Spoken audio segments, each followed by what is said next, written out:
조합제 TV 시청자 여러분 안녕하십니까? 2020년 9월 8일입니다. 오전 7시 반입니다. 오늘도 언론, 특히 조중동은 추미애 법무장관 아들의 병역과 관련된 기사를 쏟아놓고 있습니다. 조중동이 경쟁적으로 지금 기사를 발굴하고 있고, 여기에 야당이 호응하고, 그리고 SNS를 통한 국민들의 분노가 겹쳐져서 어떤 여론을 형성하는데, 그 여론의 큰 피해자가 문재인 대통령입니다. 요사이 지지율이 조금 반등되더니 주춤한 이유는 20대가 반문재인으로 돌아왔습니다. 20대의 문재인 비판의 정도가 60대보다 오히려 더 앞서는 결과가 갤럽 조사에서 나왔습니다. 그렇다면 추미애 법무장관이 이런 환경에서 언제까지 버틸 수 있느냐 하는 게 이제 쟁점이 되겠는데, 추미애 장관이 한동안은 한국에서 가장 강력한 사람인 듯 했습니다. 특히 막강한 검찰을 거의 휘젓고 다니듯이, 특히 검찰총장에 대한 수사 지휘권을 발동하면서부터는 이른바, 이제는 아득한 옛날 이야기처럼 되었습니다. 이른바 금원유착 사건에 대한 서울중앙지검의 편파 수사를 적극적으로 옹호를 하고, 검찰 인사를 자기 마음대로 하고, 정권에 아부하는 검사, 정권에 고분고분하는 검사를 중용하고, 꼿꼿한 검사는 다 한직으로 보내고 하는 이런 칼부림을 하던 사람이 이제 어느덧 칼자루를 잡고 말았습니다. 이 세상 만사가 이렇게 돌아갑니다. 지금 추미애 장관의 운명을 쥔 사람은 누가 됐느냐? 돌고 돌아서 윤석열 총장이 되었습니다. 윤석열 총장이 특임 검사를 임명을 하든지 아니면은 특별한 조치를 취해서 지금 아들 관련 수사를 엄정하게 하면은 그 결과에 과연 추 장관이 견딜 수 있느냐. 근데 오늘 조중동 기사를 일별하면은 이 추 장관 아들과 관련된 여러 군데의 전방위 청탁이 있었다는 의심을 하지 않을 수가 없습니다. 조선일보 제목은 이렇습니다. 추 아들 용산 보내라, 자대 배치 때도 청탁. 처음부터, 그러니까 카투샤로 배치가 되면서 어디에 배치할 거냐, 어느 부대에 배치할 거냐 하는 단계부터 청탁이 들어왔다는 폭로를 야당이 하고 있습니다. 그런데 오늘 전체 언론에서 가장 자극적인 제목은 뭐냐, 이겁니다. 바로 조선일보 이면에 난 제목인데요. 흑수저 일병은 복귀 17분 늦어 감옥 갔다. 흑수저 일병은 부대로 복귀하는데 17분이 늦어서 감옥에 갔다. 1심 징역 6개월. 이게 뭐냐면은 미복귀, 탈영이죠. 미복귀 했을 때의 처벌 사례를 보여주고 있는데, A 일병은 17분간 부대 이탈을 해가지고 1심에서 징역 6개월, 그러나 2심에서는 무죄. B 이병은 48시간 부대 이탈을 해가지고 1심 징역 1년에 집행유예 2년. C 일병은 40시간 부대 이탈을 해가지고 1심 징역 1년에 집행유예 2년. 그래서 여기서 이 기사가 말하고자 하는 것은 추미애 씨 아들이 과연 정상적으로 휴가 연장을 한 거냐, 아니면 그 사이에 탈영 상태가 존재했느냐는 겁니다. 탈영 상태가. 당시에 당직을 썼던 사병의 이야기는 왜 부대에 돌아오지 않느냐고 전화를 했더니 집에 있더라. 그럼 그 상태가 탈령 상태인데, 그런데 대위 한 사람이 나타나 가지고 휴가로 처리를 하자 해가지고 넘어갔다. 그 시간이 과연 탈령이냐 아니면은 서류적으로 정리가 되었느냐, 사후에 정리가 되었느냐 하는, 이게 이제 큰 쟁점입니다. 이 추미애 아들 서시척의 변호인은 서류상 다 정리가 되었는데 당직 사병의 말은 믿을 수가 없다, 이런 식으로 주장을 하고 있고, 그 당직 사병은 그게 아니다라고 주장을 해가지고 좀 충돌하고 있는 사안입니다. 그런데 이 조선일보 사설의 제목이 아마 추미애 씨로서는 끄림칙할 것 같은데, 추 장관 직무 배제하고 특임 검사가 수사해야 한다, 이런 제목입니다. 추 장관 직무 배제해야 된다는 게 뭐냐, 추에다가 윤을 넣어버리면은 윤 총장 직무 배제해야, 이게 바로 추미애 씨가 윤석열 총장이 서울중앙지검의 이른바 검언 유착 사건 수사가 잘못되는 방향으로 가고 있다 해가지고 그걸 통제하려고 했더니 수사지휘권을 발동해가지고 윤석열 총장을 꽁꽁 묶었을 때의 지시하고 마찬가지입니다. 직무 배제. 이제는 추미애 씨가 직무 배제 대상이 됐습니다. 이 사설에 의하면은. 그러니까 자루를 잡았다가 칼날을 쥐게 되었다는 표현이 바로 그겁니다. 이 사설이 정리를 잘 했습니다. 추미애 법무장관 아들의 군휴가 미복귀 의혹이 계속 확산하고 있다. 당시 당직 사병이 검찰 조사에서 육군본부 부대 마크를 단 대위가 와서 휴가는 내가 처리하겠다고 했다고 진술했다고 한다. 앞서 추 장관 아들 소속 부대 중령과 대위가 추 의원 보좌관의 전화를 받고 휴가를 연장해줬다고 증언한 바 있다. 당시 사병은 당직을 선 날 휴대폰 위치 기록과 소셜미디어 대화로까지 제출했다고 한다. 사실이라는 것이다. 추 장관 측은 허위, 당직 사병과 통화한 적 없다고 했지만 이 자체가 거짓말일 가능성이 높다. 그러니까 추 장관 측의 주장을 불신하고 이 사병의 주장을 신뢰하는 그런 사설입니다. 당시 카투사 책임자였던 예벽 대령도 추 장관 아들을 평창 올림픽 통역병으로 보내라는 청탁이 국방장관실이나 국방부 국회에 연락대려서 많이 왔다고 증언했다. 대령은 검찰 조사를 받는다면 추 장관 아들의 최초 부대 분류 때부터 어떻게 됐는지 막 압력 들어갔던 것들을 다 공개할 수밖에 없다고도 했습니다. 휴가뿐 아니라 자대 배치, 통역병 선발에 이르기까지 아들 군 복무를 둘러싼 추 장관 측의 지속적 청탁과 압력이 있었다는 것이다. 모두가 추미애를 빼놓고선 생각할 수 없는 일들이다. 그러니까 이 추 장관이 아들을 참 애틋하게 생각해가지고 어느 부대에 배치되느냐, 통역병으로 선발되느냐, 그 다음에 휴가를 연장할 수 있도록 하느냐 등등에 대해서 여기저기 압력이나 부탁을 했다는 정황이 지금 속속 드러나고 있는 상황에서 수사가 제대로 이루어지고 있지 않다. 왜냐? 추 장관 눈치를 보고 있다. 그러면 어떻게 해야 되느냐? 추 장관을 직무에서 배제하고 특임검사가 수사해야 한다. 직무 배제가 어떤 식으로 이루어질지 모르겠습니다. 참 이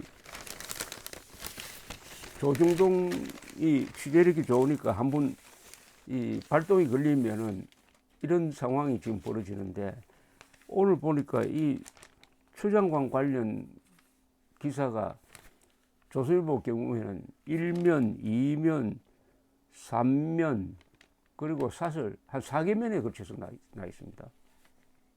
어느 한 사안에 대해서. 이렇게 되면은 보통의 경우는 참 견디기가 어려운 공직을 가진 상황이 되는 거죠. 자대 보직 청탁, 줄휴가란 말을 또 만들었습니다. 병가 연장, 추 아들의 화려한 엄마 찬스, 추 아들의 화려한 엄마 찬스. 요새 신조어가 많이 나옵니다. 그런데 중앙일보도 취재를 열심히 하고 있습니다. 단독, 특종이라는 뜻이죠. 특종이라는 말이 일본말이라서 요새는 단독 보도 이렇게 하더라고요. 추미애 당대표실에서 국방부에 아들 통역병 청탁성 연락이 있었다. 송영무 장관이, 당시 장관이 확인을 해줬다는 겁니다. 청탁은 당 대표실에서 온 것이다. 그리고 민주당 출신의 당시 국방장관 보좌관은 통역병 선발 절차 대표실에서 문의를 했다. 뭐 이런 내용입니다. 그런데 이것은 꽤 취재를 많이 해가지고 앞이 서문이 단정적으로 나옵니다. 알려졌다 뭐 이런 식이 아니고, 추미애 법무장관이 더불어민주당 대표였던 2017년 말에서 2018년 초 무렵 당대표실 차원에서 국방부에 추 장관의 아들 서모 씨의 통역병 선발과 관련해 청탁성 연락을 취한 것으로 나타났다. 송영무 전 국방장관은 중앙일보와의 통화에서 그런 사실이 있었지만 밑에서 차단했다는 이야기를 어제서야 보고받았다. 해당 청탁은 민주당 당대표실에서 온 것으로 안다라고 이야기를 했습니다. 상당히 구체적으로 털어놓았네요. 이 송영무 장관이. 또 있습니다. 동아일보. 동아일보는 또 다른 분야에서 단독 보도. 그러니까 이게 동아일보 단독 보도, 중앙일보 단독 보도, 조선일보 단독 보도는 다 세 군데서 특종을 했다는 이야기입니다. 특종 경쟁이 한번 걸리면 곤란하게 되죠. 뭐 조국 씨의 낙마도 그런 경우고, 저 미국의 닉슨 대통령이 워터게이트 사건으로 물러난 것도 결국 언론의 특종 경쟁의 타겟이 됐기 때문에 그렇습니다. 동아일보의 단독 보도는 뭐냐? 군 5년 보관해야 할 의료 기록, 추미애 아들 휴가 낸 2017년 자료만 없어. 이건 또 군이 자료를 뭐 어떻게 한 거 아니냐 하는 의혹을 제기를 한 겁니다. 20일 이상 연속 청원 휴가 낸 가출사. 2017년엔 추미애 아들 포함해 2명인데 관련 서류가 없다. 지금 보관되어 있지 않다. 그 참 이상하다. 이런 이야기입니다. 이건 또 군대에서 답을 해야 될 사안으로 보입니다. 자, 이런 상황에서 이 정권이 앞으로 어떻게 해 나갈 거냐. 첫째, 수사죠. 수사를 빨리 하느냐 늦게 하느냐는 겁니다. 늦게 하면은 이제 추미애 씨에 대한 공세가 시간이 지나면은 결국 제풀에 꺾인다는 말대로 언론도 더 이상 캐낼 것이 없고 확인도 안 해주고 하니까 시간을 끌면은 검찰 수사를 늦춰가지고 시간을 끌면은 위기를 모면할 것이다 하는 판단을 하고 있을지도 모르겠습니다. 그러지 않고 이건 속전속결로 해야 된다. 추 장관의 부담이 너무 크다. 특히 여론조사상에서 문 대통령에게 불리하게 지금 돌아가고 있다. 요게 연장이 되면은 이제 선거와 연결시키겠죠. 내년 4월 7일에 예정된 재보궐선거에서 예컨대 서울시장, 부산시장 떨어진다.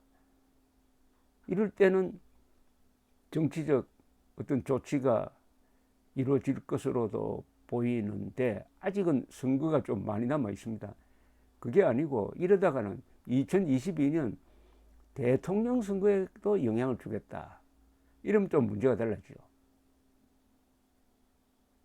그러니까 검찰 수사입니다. 검찰 수사를 천천히 하느냐, 빨리 하느냐. 그리고 문재인 대통령의 어떤 판단, 이런 게 복잡하게 얽혀서 돌아가는데 일단 여론이 결정을 하겠죠. 여론의 분노가 어느 정도까지 올라가느냐. 여론은 이럴 수가 있습니다. 이럴 경우에는 여론이 아이고 지겹다 하면은 원동력이, 동력이 떨어집니다. 그런데 사람은 똑같은 사안에 대해서 여러 번 읽고 싶지 않는 또 심정이 있습니다. 새로운 돌파구가 없으면은 어제 기사 오늘 기사 다 비슷비슷한데 이렇게 해서 지루해질 수가 있습니다. 실증이 날 수가 있습니다. 그러지 않고 계속 언론이 새로운 사실을 막 오늘은 새로운 사실이 많이 나온 경우입니다. 새로운 사실을 계속 캐낼 수가 있느냐 없느냐의 이제 일종의 시합이 되는 거죠. 언론의 특종 경쟁과 이 정권 측의 어떤 축소, 은폐, 노력 사이에서 심판은 누가 보느냐? 국민입니다. 국민 여론이 어느 쪽으로 기우느냐? 이런 점에서 추미애 씨가 불리한 것은 이런 점이죠. 그동안 추미애 씨가 장관이 된 다음에 했던 행동이 국민들의 감정을 자극한 면이 많았습니다. 더구나 이것은 병역 문제입니다. 병역 문제에 우리 국민들은 매우 민감합니다. 그런데 알고 보니까 전방위적으로 청탁한 의혹이 나온다. 그런데 상대가 법무장관이다. 그 법무장관이 그동안에 자기 권한을 막 남용해가지고 검찰을 난도질을 했다. 한국의 법치를 부수는데 앞장섰다. 한국의 지금 법치를 부수는데 앞장선 사람 두 사람. 김명수 대법원장 그리고 추미애 법무장관. 이 두 사람 때문에 우리가 70년 동안 쌓아올렸던 한국 법치가 무너지고 있다. 그런데 이 아들 문제 이거 왜 제대로 수사하도록 하지 않느냐. 이런 식으로 논리 구성이 되고 있는 상황입니다. 그러니까 추미애 장관이 가졌던 이미지, 본인이 주장하는 이미지는 우리나라에서 가장 공정하고 깨끗하고 또 가장 강력한 사람이라고 생각하는 것 같아요. 그 사람이 하는 발언을 보면. 그러나 국민들이 보는 시각은 역대 법무장관 중에서 최악이다. 법무장관이 법의 공정성을 수호해야 될 사람인데 법을 완전히 자기의 사유물처럼 이용하고 있다. 그래서 검사들에게 언론이 지금 붙이는 제목이 웬만하면 다 충견입니다. 충견. 개라는 이야기 아닙니까? 이렇게 검사들이 권위를 떨어뜨렸다. 또 검사들을 분열시켜가지고 정권 측에 선 사람과 바로 선 검찰로 분리를 하고 특히 전라도 출신들을 요직에 심고 해가지고 대한민국 법치의 2대 기둥인 사법부, 그러니까 법원과 검찰. 법원은 김명수에 의해서, 검찰은 추미애에 의해서 이게 공정성이 무너지고 있다. 이것으로 해서 언론이 추미애 장관 아들 문제에 대해서 집착하고 있는 것처럼 보도하고 있는 겁니다. 그러니까 쉽게 말하면 당신은 그러면 얼마나 공정하냐? 당신이 그런 권력을 행사할 만한 도덕적 완결성을 갖고 있느냐? 들여다 보니까 이게 아니거든요. 이제 비리법권천이란 말을 또 끄집어내야 되겠습니다. 그릇된 것은 비리, 합리적인 것보다 못하고, 합리성은 법보다 못하고, 법은 권력보다 못하고, 권력 위에는 하늘이 있다. 비리법권천이란 말이 있습니다. 그때 하늘이란 게 동양에서는 여러 가지 뜻으로 쓰이는데 천하대세란 뜻도 있고 그 다음에 민심이란 뜻도 있습니다. 민심이 결국 권력을 누른다는 건데 이거는 민주국가에서는 선거죠. 선거를 통해서 권력을 바꾸니까요. 그런데 지금 이 민심이 격동하고 있느냐 않느냐. 민심의 격동. 그런데 지금 코로나 사태입니다. 그래서 작년 10월 3일 광화문 대집회처럼 그런 야외 활동이 좀 어려운 상황입니다. 이래저래 추미애 씨의 앞날을 전망하기가 불투명하지만 조금 길게 본다면은, 길게 본다는 것은 뭐 한 1년 단위로 본다는 뜻이겠죠. 정치에서는 1년은 굉장히 깁니다. 결국은 추미애 씨가 칼자루를 잡았으니까 피를 보게 된다 하는 그런 느낌이 듭니다. 감사합니다.